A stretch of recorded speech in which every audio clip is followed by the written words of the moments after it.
সুপ্রিয় দর্শক, সামনে কোরবানি ঈদ চলে এসেছে।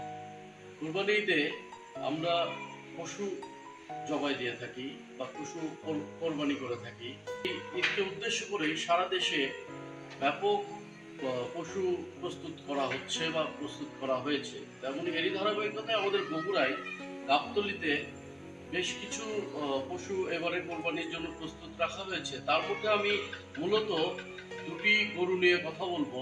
এই দুটি গরু শাহিওয়াল প্রজাতির গরু। এদের ওজন 800 কেজির একটু উপর বা নিচে। তো আমি এখন বিস্তারিত গরুগুলোকে দেখাচ্ছি, আসুন।